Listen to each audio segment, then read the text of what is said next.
Hi everyone, Sean here, and today it is time to take a look at my PSP collection. As you can probably tell, I'm a huge PSP fan.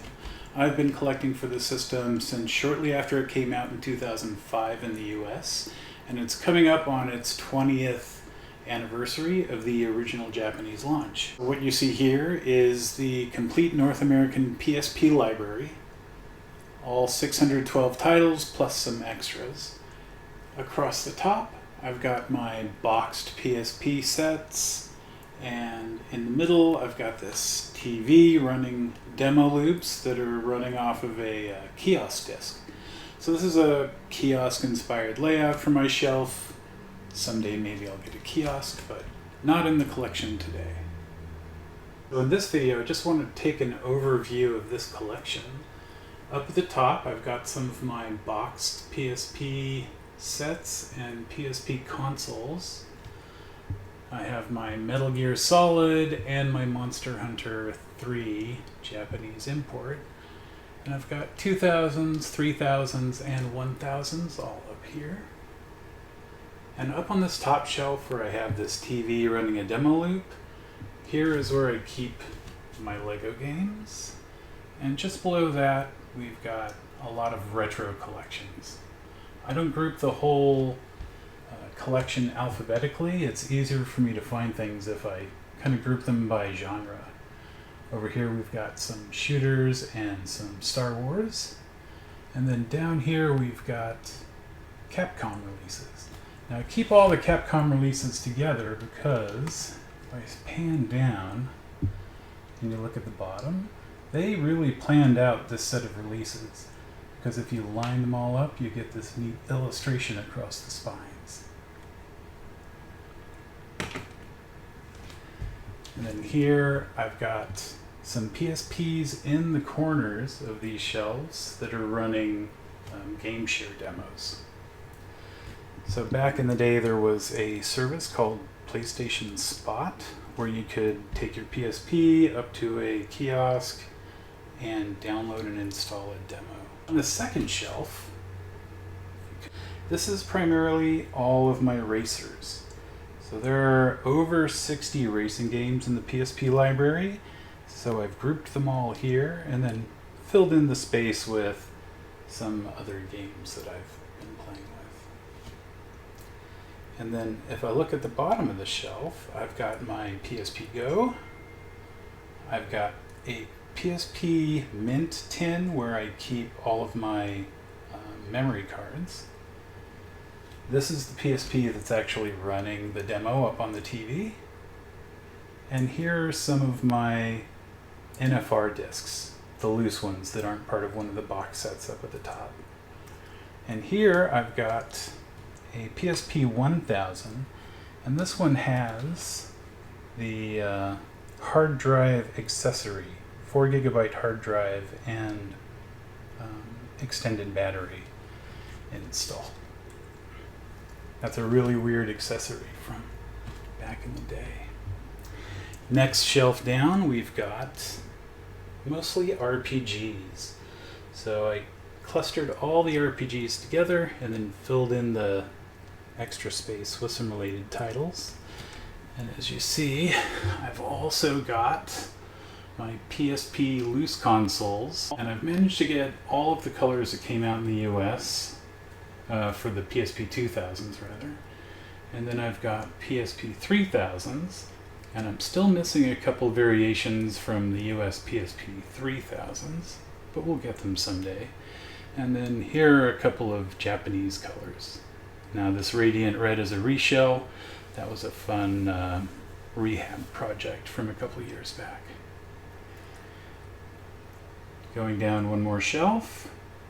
This is where I just keep general games, and they're mostly A to Z. So anything that doesn't fit in one of the other categories goes on this shelf. And then down at the bottom, in the front is mostly puzzles and poker and that sort of thing. And then this is double stacked, so in the back is all of my sports titles. There are somewhere around 100 sports titles for the PSP, so if you do go for a complete set, be warned, you're going to be going after a lot of sports titles. And I keep PSPs in the corners here, often running game share demos or little videos, just to keep the shelf interesting. Here you can see a couple of the shelves in view, and if we look over to the right, here are my UMD movies. Now I have a little over 200 UMD movies in this collection. This is by far not a complete UMD movie collection. There are well over 1,000 titles, and I've just got a small portion of them here.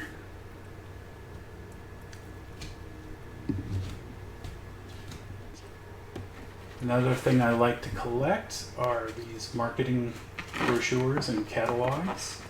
These were given out at game stores back when the PSP was a current system. You could go in and pick up one of these catalogs to see what games were coming out. Now, if you're collecting PSP games, there are a few different cover styles that you'll find. And here's a sample of them. This one on the bottom, the Infected, that's an early Black Label. And then later, they switched the spine to be more PS3-like. So this is a later Black Label release. And then you'll find some titles that were available with more than one style of spine art. So this Black Label, there was also a series called Favorites. These were budget releases of popular titles, and they had a little Favorites banner printed right under the PSP symbol. And then of course there's the Red Label releases. These were the greatest hits. Not a huge fan of the Red Labels, but I think I might start collecting them. It's neat to have the variants. Here's another example of variants. So on the left is the regular Black Label, and on the right is the Favorites. Now I don't mind these Favorites so much because the spine is black. It doesn't stick out like the red spines do. But there is one game in my collection I'm still looking for the plain old Black Label for. So, collector's hobby is never done. Another thing you'll find is regional variants. So here's Phantasy Star 2, and on the left is the ESRB release, and on the right is the European release. So both of these games play in English, but they aren't compatible for the save games, or often they won't be compatible for multiplayer over Wi-Fi. So just be aware, you can probably get them a lot cheaper, and those aspects probably don't matter to a lot of people. So if you see these out there and you can get a good deal on one that's more expensive for a US release, I say go for it. Here's another packaging style you'll find. Dual packs. Now there were half a dozen or so different dual pack releases, most of them in cardboard outer sleeves like this. But sometimes you will find the games have been separated. So here's Killzone from the dual pack. You'll see it's marked not for resale. It doesn't have a standalone barcode, so this copy came from a dual pack. So if you see a UMD game in case, complete in box, but it has no barcode on the back, it came from one of these dual packs. Here's another packaging style that you'll see. These are NFR discs that were included in a PSP entertainment pack or bundle. Usually they would include a game and a movie, so you'll find both games and movies in this packaging format. Hopefully you can find them with the cardboard sleeve, but often the cardboard sleeves are missing, and you'll just note that the disc says not for resale on it. So these are NFRs. I don't have a complete NFR set. That is just one other area of collecting that will keep me busy. This is another packaging for NFRs. As far as I know, these were only used on the PSP 1000 launch console bundles, because I've only ever found Spider-Man 2 and the sampler disc packaged in this format. You'll also see some variation in the markings on the UMD case itself. Now, in some releases, they didn't print anything on the UMD case itself, but in many of them, it'll say PSP on one side and have a symbol on the other to tell you if it's a game or a movie. So here's a game symbol, and here's a movie, so it's got the UMD video symbol. Here's another style of UMD shell that you'll find. This is an aftermarket replacement UMD shell. So what would happen is the original shell was prone to cracking. So as you worked it in and out of the case, over time it would split along the seam and fall apart. Now this would cause a game to be unplayable because it won't play if it's not in a UMD shell. So these aftermarket shells are a great way to keep games that are otherwise unplayable in service. Collectors don't prefer these, they like the original, but honestly, they play fine, they're just clear. Now the PSP was no stranger to weird accessories, and here is one of the oddballs. This is a 4 GB hard drive. This is what the box looks like. The actual hard drive itself is installed on one of these PSPs. This oddity is a GPS receiver.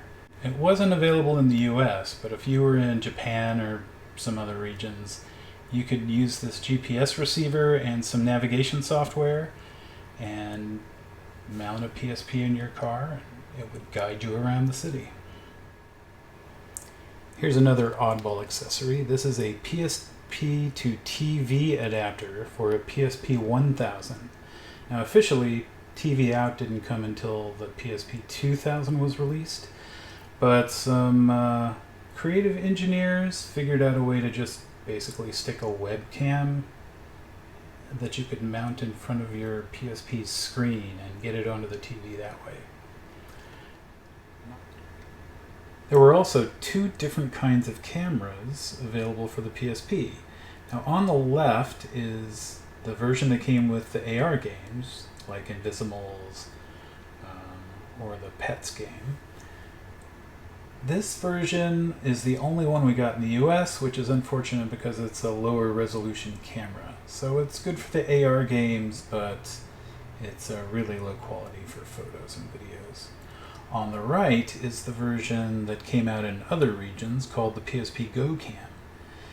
So you can tell them apart by their color, right? The low resolution one is black and the high resolution one is silver, and it also came with this plastic protective carrying case.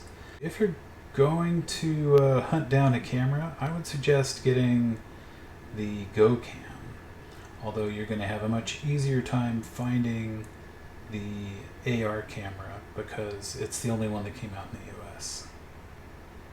So if you're new to the PSP, you might not have seen these stands before, and that's because they only work on the PSP 1000. PSP 1000 has power connectors in the bottom, so it can just plop into this little cradle and charge. Now, if you have a PSP Go, this is a great accessory to have, but you're probably going to pay a lot for it. These are in demand for some reason, and I'll tell you why. What they do is they let you plug in your PSP Go into this dock, and then you can pair your PSP Go with a DualShock 3, and this has video out ports on the back, so you can dock your PSP Go just like a Switch and play your games on a TV. Another common accessory from back in the PSP days was the video out cables. And there were 2 different types, the component cable and the composite cable. Component cables are going to give you better video output, but these days it's hard to find a TV with component inputs, so I would suggest getting one of the aftermarket cables that does HDMI output. That's what I'm using here to put this video up on the TV. So an obvious problem from back in the PSP days was how to store your UMDs, especially when you're traveling. So here are a couple of the options that were on the market. This one, with the GameStop branding, was also available without GameStop branding. And this held 8 UMD discs. You can see I have some duplicates and loose copies stored in here. Now this is not the best of the two, and I'll show you why. If you look at the way this one works, it clips onto the disc, and that puts a lot of pressure on the disc shell, and these were prone to splitting right along that seam. So storing them in here and taking them in and out is pretty hard on the shell. Compare that to the official Sony one.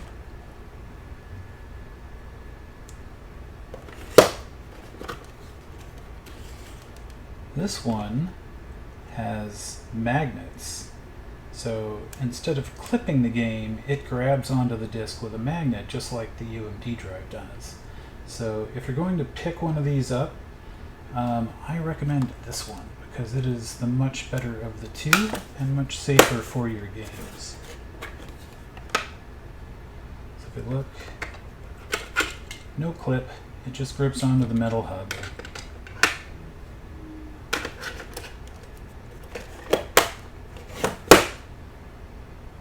And here's one of those that's new in the package. So if you're wondering which one you're looking at, this is the packaging for the one that is the better of the two.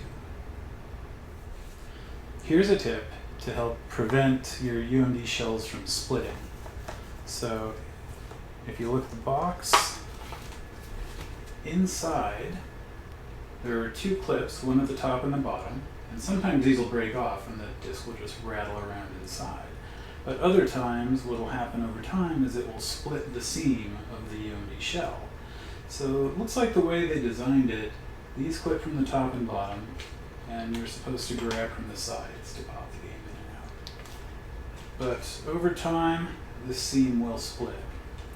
So what you can do to avoid that is, instead of grabbing from the sides, just flex the case a little, that releases it, and it comes right out. No resistance. So if you do that, your games will last longer and you won't have to replace the shell. Sony also put out some software to manage media on the PSP because it was a media handheld at the time. Originally they came out with Media Manager, and it sold as a CD in a retail box, and it was later updated. This was effectively the iTunes of the PSP. It could back up your save games, it could back up your online purchased games, and you could transfer and convert videos to play on your PSP with this software. So it was a really important functional piece of software at the time. And this was later replaced by the download-only software called Media Go, which has long since been discontinued and removed from Sony's websites, but you can still find it on archive.org. And if you're into PSP, I suggest you do, because it's still very useful for backing up your save games and backing up your PSN titles. Another thing you'll find when you're collecting for PSP is some games included premiums that were part of a pre-order or part of a special deal. So this is a set of tarot cards for Tactics Ogre.